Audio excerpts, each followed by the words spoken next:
Hey guys, welcome to Into One for Games first live deck profile that we've done for Rebel Clash format.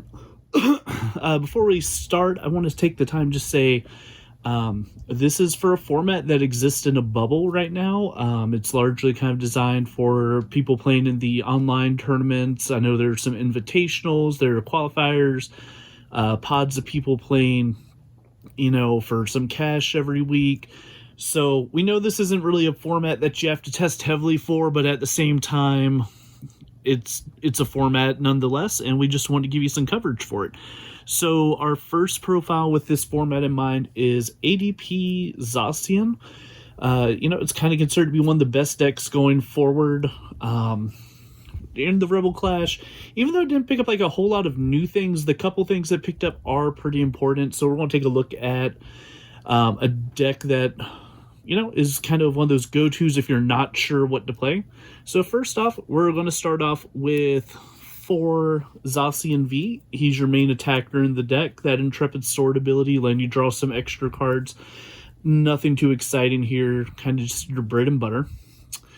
Then we have 1 Zamazenta V. This card is kind of new to the deck. It did not see a lot of play when Sword and Shield was first released, mostly because the VMAXs were kind of lackluster. So, he didn't make a whole lot of a splash, but now we're going to see decks like the Toxtricity VMAX along with Dragapult VMAX, and Dragapult VMAX is probably also in contention to be one of the best decks in the format.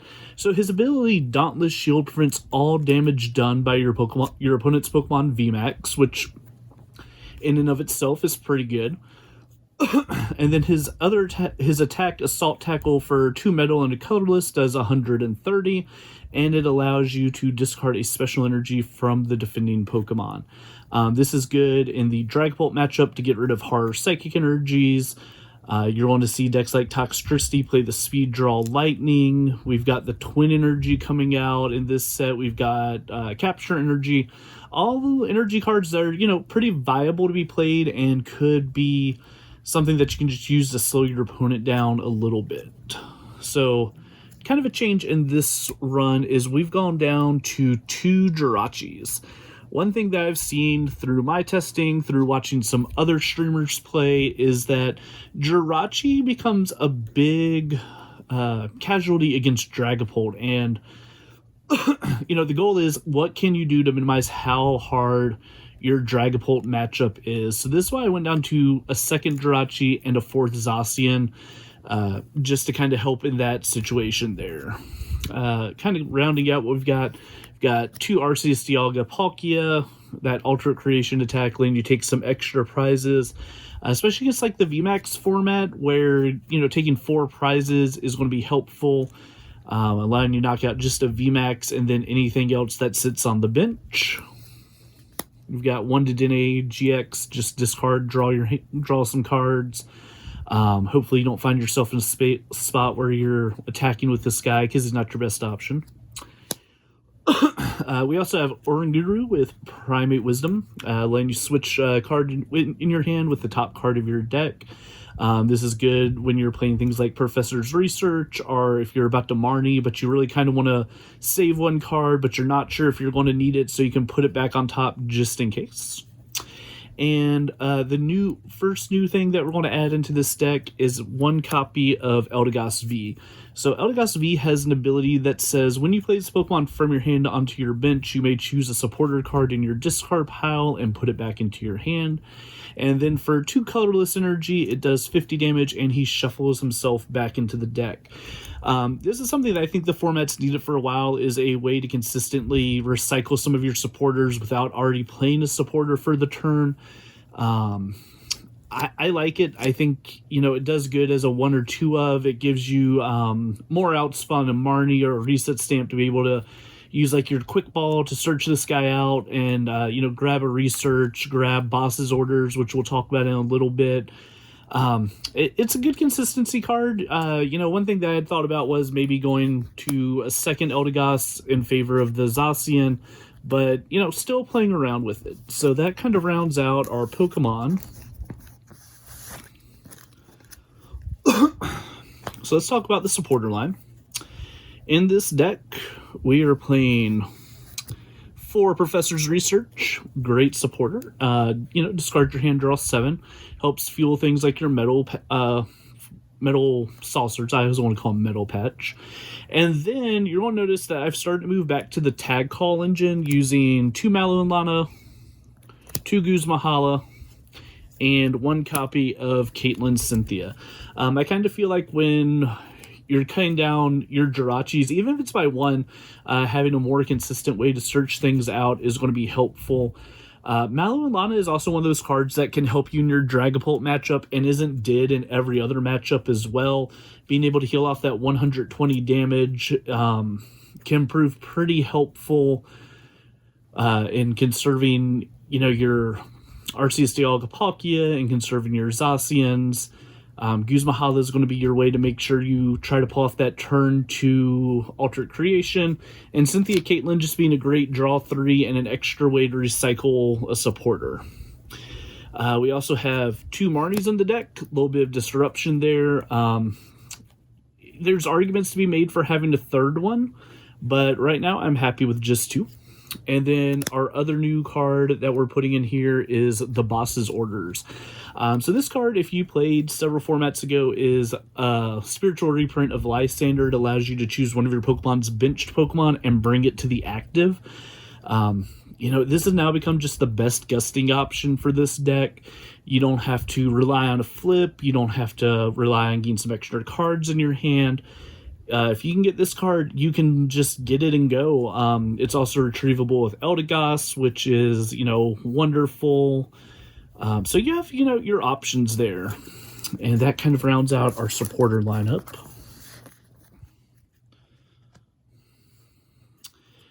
So moving on to our trainer cards, we have 4 Quick Balls. Get your Metal Energy into the discard pile for Metal Saucer plays, searches out your Eldegoss, your Zacian, your Jirachi. It searches out every Pokemon in the deck, so it's definitely a good inclusion. Then we also have 4 Metal Saucers. Helps, power up your attackers. You can work on building multiple attackers at a time. We have 4 copies of Switch. Just being able to move a Zacian without paying the retreat cost so you can reset Brave Blade is going to be handy. With a consistent gust and Boss's Orders that can be played in every deck, you can't argue too much with having a way to move something out of the active that you don't want there. Next up, we've got 3 copies of Tag Call. I've kind of wanted to go back and forth between playing a 4th one, but 3 seems fine.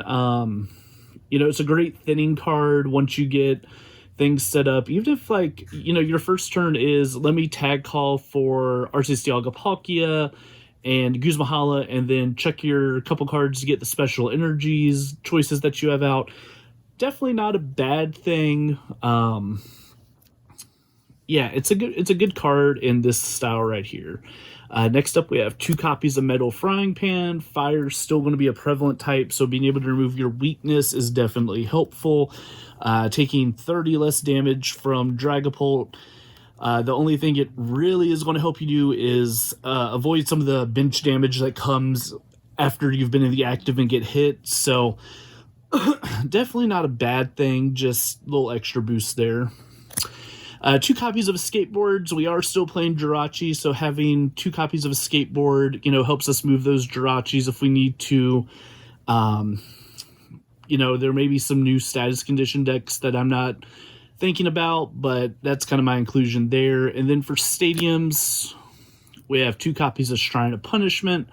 There's still going to be tag team decks in the format. There's still going to be GX decks in the format. This was just kind of my go-to stadium. I'll talk about some other ideas I had going forward towards the end. 1 copy of Reset Stamp, a little bit of disruption on your end.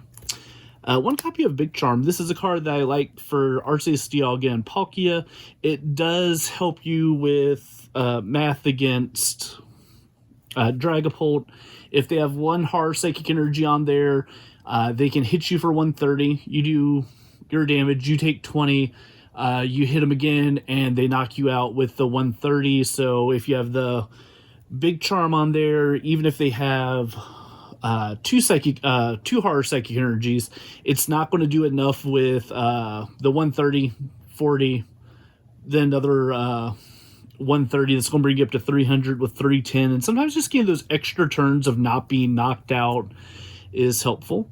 And our last trainer card that we have is one copy of Tool Scrapper. Being able to remove your opponent's big charms is going to be helpful. Even if you have to research against a deck where they start with Jirachi and they threw in a skateboard and you just want to Tool Scrapper it, nothing wrong with that. You can make arguments for playing another copy of it. I'm just not a huge fan of having more than one, but, it is an option. And then lastly, we have our energy counts. We have 8 metal energy. It's enough to get you by. It can get tight sometimes if you prize too many metal saucers and you had to discard a lot early. But, it's kind of just a risk of playing the deck. You should be able to take some quick knockouts afterwards to kind of try to recover there. We have 2 copies of Aurora Energy. Helps you get some metal in the discard pile and pay for that water cost. And then we also have 1 Unit Energy Grass, Fire, Water. It's a great card when you have cards that you don't want to discard after paying the cost for Guzma Hala, or if you naturally draw into it, but you need some of the other cards in your hand still, you can just play this without having to discard like you would for Aurora Energy.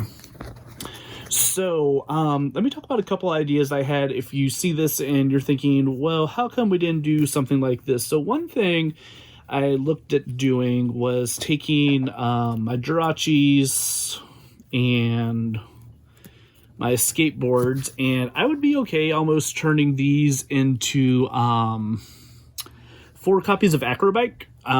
Definitely just an option of things that you want to use, that you could use to kind of help speed up your draw process. It's a personal preference thing. I haven't had enough time to test this with anybody yet, so I can't say if it's right or wrong.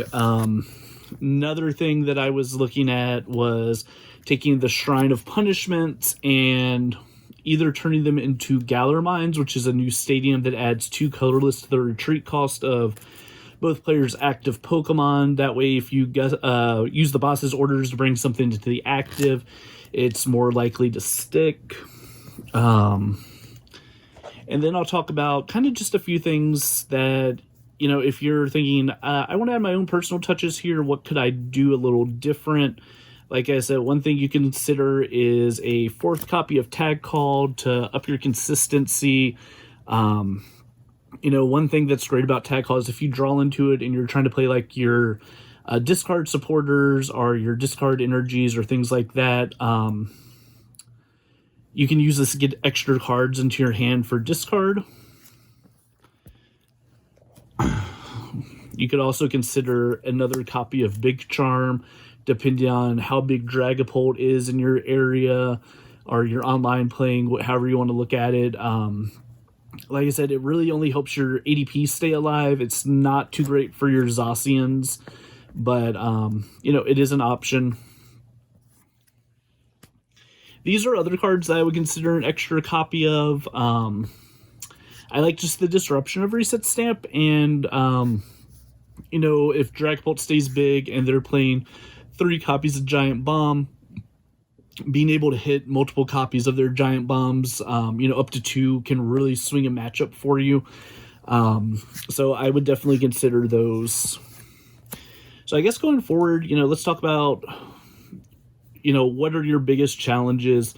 You still have problems with decks that can one-shot your attackers where you can't continually stream them. So like the big fire decks can sometimes still cause you a problem. That's the biggest one that comes to mind is the, your fire matchups, just because your attackers can get into a little bit of a tricky situation where you're trying to overcome what's going on there.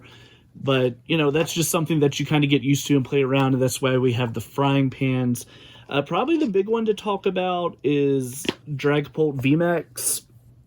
Depending on what version of the deck you're playing against, your matchup probably goes anywhere from being a 50-50 to 60-40 in either deck's favor. So there have been some versions of Malamar that run kind of, or sorry, you'll understand, Dragapult that run Malamar as kind of a box variant, and being able to take down the Malamars as a way to get around having to deal with the Dragapult can be helpful. That one, I think you kind of get a 60-40 matchup against. Then you also have the variants of Dragapult that are playing Team Yell Grunt and the Giratina from Unbroken Bonds, I think. Unbroken Bonds are Unified Minds that when you play it from your hand to the bench, lets you discard a special energy from your opponent's active Pokemon. So you need to be careful about leaving ADP in the active position, which is kind of why I still like having Jirachis in there, because you're not feeling bad about having Jirachis. In that matchup, if they're able to get the turn one where you played your Blend Energy or your Aurora Energy and they Yell Grunt you, it's probably going to swing to their favor unless you can throw their momentum off. But if they don't hit the turn one with the Yell Grunt or the Giratina, then you can probably keep the matchup close to 50-50. And that's not a bad place to be. If you're going up against, if you take the two best decks in format and you say they have a 50-50 matchup against one another, you can't really complain but so much.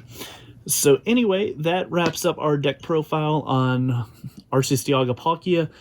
Coming up in the next couple days and weeks, we're going to be looking at Rillaboom VMAX, Inteleon VMAX, Dragapult VMAX, Toxtricity VMAX. And that's kind of what I have on the plate in the near time. If there's any deck videos that you'd like to see, go ahead and comment below. Any feedback on the deck, any personal text that you've considered, post them below, and when I get a chance, I'll respond to you. Anyway, if you like what you saw, feel free to subscribe and follow, and check out all our social medias that you'll find in the description below, along with the deck list. Thanks, and have a good night.